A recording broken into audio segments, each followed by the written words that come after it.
बंजारन बहू। कमला एक बहुत स्वार्थी महिला है। उसने पैसों के लिए एक ऐसे इंसान से शादी की जो पहले से शादीशुदा और एक बच्चे का पिता भी था। कमला के पति को मरे हुए एक अरसा बीत गया है। अब वो अपने सौतेले बेटे वैभव के साथ रहती है।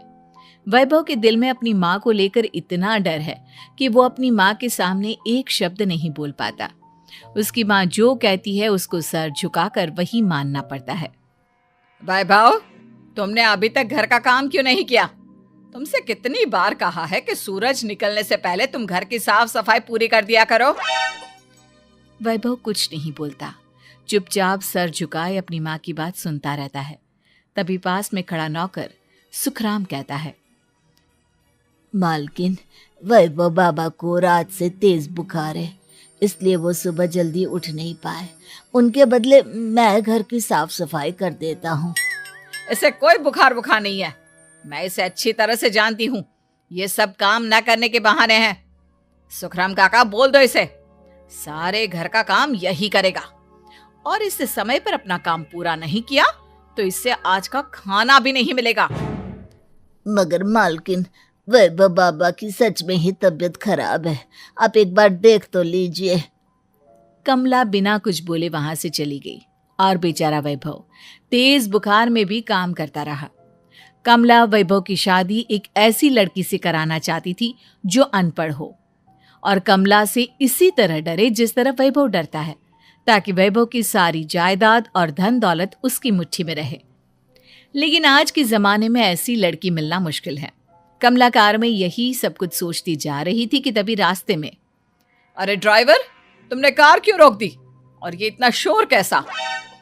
मैडम, आगे कुछ बंजारों का खेल चल रहा है, इसलिए भीड़ लगी है। मैं अभी भीड़ को साइड में करवाकर कार निकालता हूँ। ड्राइवर भीड़ को साइड करके कार निकालने की कोशिश करने लगा कि तभी कमला की नजर रस्सी पर चल रही एक फुलवा नाम की बंजारन पर पड़ी। क्यों ना मैं इस बंजारन की शादी वैभव से करा दूं? ये तो अनपढ़ लग रही है, मेरे पैरों तले दबकर भी रहेगी। मुझे अभी इसके माँ बाप से बात करनी होगी। ये सोचकर कमला ने उन बंजारों से बात की और उन्हें शाम को अपने घर बुलाया। फुलवा के माता पिता वहां उसे लेकर आ गए। उन्होंने इतना आलीशान घर पहले कभी नहीं देखा था। अच्छा हुआ आप लोग आ गए। देखिए, मुझे घुमा फिरा कर बात करने की आदत नहीं है, इसलिए सीधे सीधे मुद्दे पर आती हूँ। मुझे आपकी बेटी बहुत पसंद है। मैं अपने इकलौते बेटे की शादी आपकी बेटी फुलवा से कराना चाहती हूँ। इसके बदले में आप जो चाहो वो ले सकती हैं। तभी फुलवा की माँ कहती है, ये क्या कह रही है मैम साहब? कहीं आप हमारी गरीबी का मजाक तो नहीं उड़ा रही ना? आप मेरे बेटे से मिल लो। अगर आपको मेरा बेटा पसंद आता है तो मैं कल से ही शादी की तैयारी शुरू कर दूंगी। सुखराम, वैभव को लेकर आओ। फुलवा अपनी माँ के कान में फुसफुसाती है, माँ, कहीं इस मेम साहब का छोरा पागल तो ना है? फुलवा अपनी माँ से बात कर रही होती है कि वैभव वहां आता है। फुलवा उसे देखती ही रह जाती है और उसके माता पिता उसकी शादी तय कर देते हैं। शादी वाले दिन किसी को फुलवा और वैभव की बेमेल विवाह की बात समझ में नहीं आती। फिर भी एक औरत कमला से पूछ ही लेती है, कमला जी, आपने अपने इकलौते बेटे की शादी देहाती गवार से क्यों करा दी? ये बंजारन आपके घर की बहू बनने लायक तो नहीं है। कम से कम अपने स्टेटस का ही ख्याल कर लिया होता। बहू तो अपने टक्कर की लाती, आपने तो बंजारन को ही बहू बना लिया। अब कमला को समझ में नहीं आ रहा था कि इस बात का क्या जवाब दे। वो कुछ देर चुप रही और सोच समझ कर कहती है, बहन जी, आपको तो पता है आजकल के बच्चे किसी की बात कहाँ सुनते हैं। मैं तो अपनी बहू एक पढ़ी लिखी और अपनी सोसाइटी की ही ढूंढ रही थी। लेकिन मेरे बेटे ने मेरे सामने इस बंजारन को लाकर खड़ा कर दिया। बोला कि मैं शादी करूंगा तो इसी से। अब भला मैं क्या करती, मुझे अपने बेटे के सामने झुकना ही पड़ा। कमला की ये बातें सुखराम भी सुन रहा था। उसने ये सारी बातें वैभव को जाकर बता दी। काका, मैं तो फुलवा को जानता भी नहीं, फिर माँ मेरे बारे में झूठ क्यों कह रही है? अरे बेटा, तुम कितने भोले हो, तुम्हें कुछ भी नहीं पता। तुम्हारे पिता अपनी सारी संपत्ति तुम्हारे नाम करके गए हैं। तुम्हारी माँ नहीं चाहती कि यह संपत्ति तुम्हें मिले, इसलिए उन्होंने तुम्हारी अनपढ़ लड़की से शादी करवाई ताकि तुम्हारी तरह वो भी अपने हक के लिए आवाज ना उठा सके। सुखराम काका, मैं क्या करूं, आप ही बताओ। माँ के सामने आते ही मेरे हाथ पैर कांपने लगते हैं। मैं माँ को कुछ भी नहीं कह पाता। वे दोनों बात कर ही रहे थे कि अचानक कमला वहां गई। कमला को देखकर दोनों घबरा गए। तुम दोनों फिर कभी बातें कर लेना, अभी फेरों का समय हो गया है, चलो जल्दी आओ। इस तरह फुलवा और वैभव की शादी हो गई। अगले दिन कमला ने फुलवा को बुलाया और उसे नसीहत देने लगी। देख बंजारन, तुझे मैंने अपनी बहू बना तो लिया है, लेकिन तुझे इस घर में आँख कान मुंह बंद करके रहना होगा। घर का काम कर और अपने पति से मतलब रख, समझी? कमला का ऐसा रवैया फुलवा को बिल्कुल समझ में नहीं आया। उसने वैभव से इस बारे में बात की। सुनिए ना, माँ जी ने जिस तरह मुझसे बात की मुझे अच्छा नहीं लगा। शादी से पहले तो वो मुझसे बहुत अच्छे से बात कर रही थी, लेकिन शादी के बाद उन्हें क्या हो गया? तुम ज्यादा मत सोचो, जैसा माँ कहती है वैसा ही करो। ये कहकर वैभव वहां से चला गया। अगले दिन वैभव को घर के नौकरों की तरह काम करता देख फुलवा को बहुत हैरानी हुई। फुलवा ने इस बारे में सुखराम काका से बात की तो सुखराम काका ने फुलवा को सारी बात बता दी। अब फुलवा को समझ में आ गया कि उसकी सास ने एक बंजारन को बहू क्यों बनाया। एक दिन वैभव घर का काम कर रहा था, तभी उससे कांच की प्लेट टूट गई। किसने गिराई ये कांच की प्लेट? वैभव को वहां खड़ा देख कमला ने छड़ी से उसे मारना शुरू कर दिया। उसके पैर में कांच चुभ गया और खून बहने लगा, लेकिन फिर भी कमला उसे मारे जा रही थी। ये देखकर फुलवा ने कमला के हाथ से छड़ी छीन ली और तोड़कर फेंक दी। बंजारन, तेरी इतनी हिम्मत, तूने मेरे हाथ से छड़ी छीनी? कमला फुलवा को थप्पड़ मारने ही वाली थी कि फुलवा उसका हाथ पकड़ लेती है। ओ सस माँ, मैंने मॉम की गुड़िया ना समझ लियो। बंजारन हो बंजारन, ईंट का जवाब पत्थर से देना जानती हूँ। आज के बाद मेरे या वैभव जी के ऊपर हाथ उठाने की सोचियो भी ना, समझी ससु माँ? ये कहकर फुलवा वैभव को लेकर वहां से चली गई। उसने वैभव के पैर पर पट्टी बांधी, उसके आंसू पोंछे। वैभव ने पहली बार किसी के दिल में अपने लिए इतना प्यार महसूस किया। अब फुलवा वैभव का हर काम में हाथ बटाती, उसका बहुत ख्याल रखती। इस तरह दोनों बहुत ज्यादा नजदीक आ गए।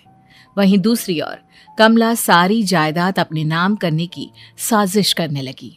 और एक दिन, वैभव, जल्दी बाहर आओ। कमला की आवाज सुनकर वैभव और फुलवा अपने कमरे से बाहर आ गए। जी माँ, आपने बुलाया? ये ले, इन कागजों पर साइन कर दे। वैभव कागजों पर साइन करने ही वाला था कि फुलवा वैभव के हाथ से पेन छीनकर कहती है, ना वैभव जी, आप इस पर हस्ताक्षर नहीं करेंगे। आओ बंजारन, मैं तुझसे बात नहीं कर रही। ये बात मेरे और मेरे बेटे के बीच की है। चुपचाप पेन दे दे, नहीं तो तेरी खाल उधेड़ लूंगी। ससु माँ, बंजारन की खाल इतनी भी ढीली ना होवे कि कोई भी उधेड़ लेवे। जो यकीन ना आता हो तो देख ले उतार के। और हाँ, बंजारन जरूर हूँ पर अनपढ़ ना हूँ। मैंने भी पता है कि किसी भी कागज पर साइन करने से पहले उसे अच्छी तरह पढ़ लेवे हैं। पेन देती है या नहीं? ये कहकर कमला फुलवा को मारने आई तो फुलवा ने कमला को धक्का दे दिया और वो नीचे गिर गई। कमला डरकर वहां से भाग गई। अब फुलवा ने वो कागज उठाए और वैभव के साथ सीधा वकील के पास चली गई। वकील ने वो कागज देखी और फुलवा को बताया, वैभव के पिता की सारी जायदाद और संपत्ति वैभव के नाम है, लेकिन वैभव की सौतेली माँ इस संपत्ति को अपने नाम कराना चाहती है, इसलिए इन कागजों पर वो साइन करा रही थी। तो अब हमें क्या करना चाहिए वकील साहब? वकील ने फुलवा और वैभव को सब कुछ अच्छी तरह से समझा दिया। अब दोनों घर पर पुलिस को लेकर पहुंचे। कमला पुलिस को देखकर घबरा गई। पुलिस ने कहा, आपके नाम की कंप्लेंट हुई है, आपको हमारे साथ थाने चलना होगा। कंप्लेंट? कैसे कंप्लेंट? आप अपने सौतेले बेटे पर बहुत अत्याचार करती हो। धोखे से सारी जायदाद अपने नाम करा रही थी। अब नहीं इंस्पेक्टर साहब, जरूर ये मेरी बहू की कोई साजिश है, इसने गलत कंप्लेंट की है। मैडम, शिकायत आपकी बहू ने नहीं बल्कि आपके बेटे वैभव ने की है। कमला वैभव का नाम सुनकर दंग रह गई। जिस बेटे ने कभी उसके सामने सर नहीं उठाया था, आज वही बेटा उसके सामने पुलिस को लिए आया है। वैभव, तुम्हारी इतनी हिम्मत कि तुम पुलिस को ले आए? हाँ माँ, मैं लाया हूँ पुलिस को, और मेरे अंदर इतनी हिम्मत कभी ना आती अगर फुलवा मेरा साथ ना देती। आपने बंजारन बहू को लाकर अपने ही पैर पर कुल्हाड़ी मारी है माँ। मैडम, अब की बात खत्म हो गई हो तो चलो हमारे साथ। वैभव, मुझे माफ कर दो, मुझे थाने मत भेजो। आज के बाद मैं तुम्हें कभी नहीं मारूंगी, तुम्हें कभी परेशान नहीं करूंगी, मुझे माफ कर दो। वैभव अपनी कंप्लेंट वापस ले लेता है और पुलिस वहां से चली जाती है। वैभव अपनी सौतेली माँ से कहता है, मैंने पुलिस को वापस तो भेज दिया है, लेकिन मैं आपको माफ नहीं कर सकता। आपने बचपन से आज तक कभी मेरे सर पर हाथ नहीं रखा, हमेशा मुझे मारती रही, नौकरों की तरह बर्ताव करती रही। आप इस घर में नहीं रह सकती, चली जाइए यहां से। कमला घर छोड़कर चली गई और सड़क किनारे खड़ी होकर सोचने लगी, काश मैंने वैभव को माँ की तरह प्यार किया होता तो आज मैं इस तरह से बेसहारा ना हो जाती।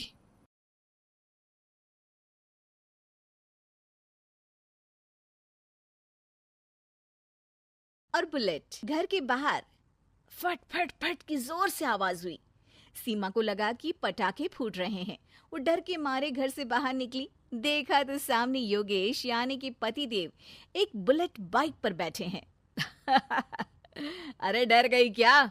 बाइक लेकर आया हूँ तुम्हें घुमाने के लिए। सच में? मुझे लगा पटाखे फूट रहे हैं। अरे पटाखे भी फूटेंगे और मिठाई भी बटेगी। माँ को तो बुलाओ। माँ भी बाहर आ जाती है। अरे योगेश बेटा, इतनी जल्दी आ गया? और ये गाड़ी किसकी है? साहब की है? हाँ माँ, तुम्हारा बेटा साहब से कम है क्या? मेरी है। अरे बेटा, इतनी बड़ी गाड़ी ले ली, इससे तो तू घोड़ा ही ले लेता। महंगी पड़ी होगी ना? माँ, महंगी सस्ती छोड़ो और मिठाई लाया हूँ, गांव में बंटवा दो। अरे बंटवा क्यों दो, पीछे बैठो, गांव में बांट कर आते हैं। सब खुश थे। योगेश गांव के बाहर एक कोयले की खदान में मजदूरी करता था।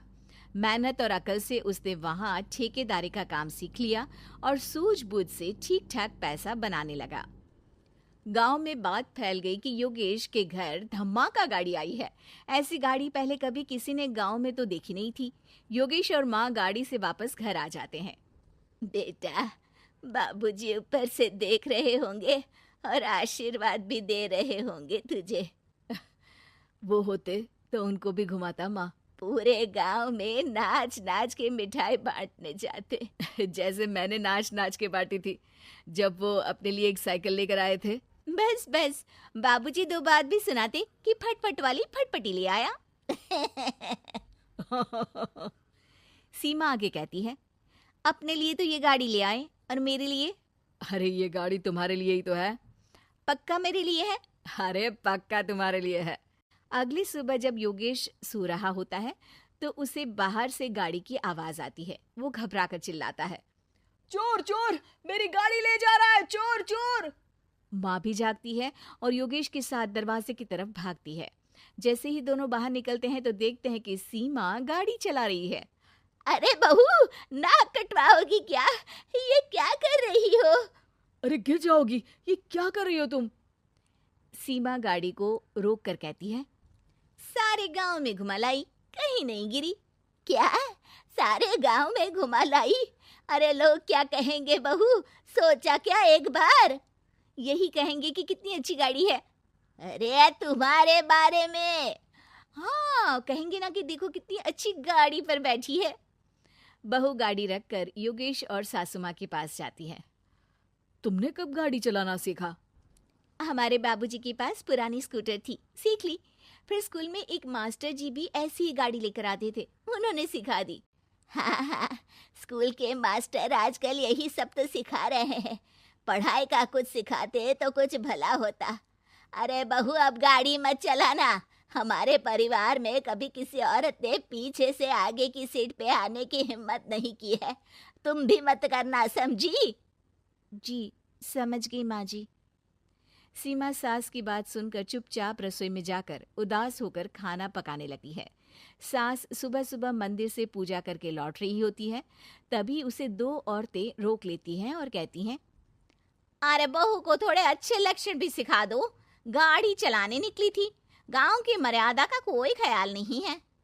वही तो, अरे पैसे आने लगे हैं तो क्या मतलब कि किसी रीति रिवाज को नहीं मानोगे?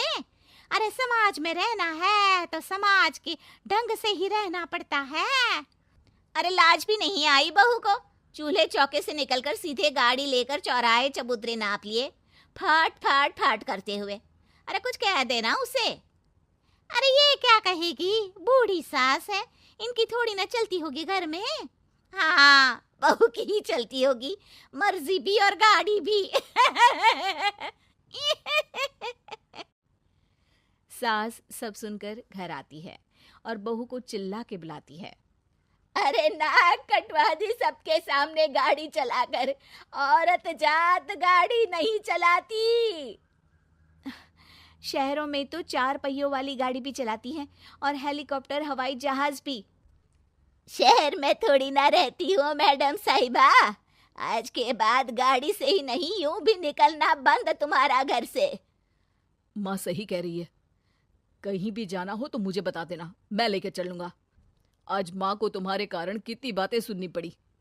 इतना कहते हुए योगेश वहां से चला जाता है। बारिश की वजह से कारखाने के रोड पर कीचड़ रहता है, इसीलिए योगेश गाड़ी घर रख कर जाता है और किसी से लिफ्ट लेकर कारखाने पहुंचता है ताकि नई गाड़ी गंदी ना हो। लेकिन शाम को इतनी तेज बारिश होती है कि उसे वापस आने का कोई साधन ही नहीं मिलता। बारिश बढ़ती जाती है, रात के 11 बज जाते हैं। रास्ते में एक नदी का ब्रिज है, अगर उस पर पानी आ गया तो योगेश कारखाने में ही फंस जाएगा। पूरी रात भूखे प्यासे बितानी पड़ेगी। घना अंधेरा, बिजली की कड़कड़ाहट और तेज बारिश। राजेश डर भी रहा था, ठंड से कांप भी रहा था। तभी उसे रोड से आती हुई एक रोशनी दिखती है। वो देखता है कि उसके सामने एक बाइक आकर खड़ी हुई है। वो ऊपर वाले को धन्यवाद देकर उस बाइक वाले आदमी की तरफ बढ़ता है, पर पास जाकर देखता है तो भौचक्का रह जाता है। सीमा, तुम यहाँ इतनी बारिश में गाड़ी पर? पहले बैठो तो, नदी ब्रिज पे आ जाएगी तो जाना मुश्किल हो जाएगा। योगेश गाड़ी के पीछे बैठता है। सीमा गाड़ी चला रही है। मैंने तो तुमको पहचाना ही नहीं। गाड़ी की आवाज तो पहचानी होगी ना? अरे पर मुझे नहीं पता था कि तुम आओगी। अच्छा किया कि तुम आ गई। माँ नहीं आने दे रही थी, पर हमेशा पति पत्नी की रक्षा थोड़ी ना करेगा, पत्नी को भी तो करनी चाहिए। योगेश को सुबह अपने किए पर पछतावा होता है। उसकी आंख में आंसू आ गए जो बारिश की बूंदों में बह गए थे। उसके बाद सीमा को सास ने और योगेश ने खुशी खुशी समाज की सीमा लांघने की मंजूरी दे दी। अब वो जहां भी जाती फट फट फट गाड़ी पे ही जाती।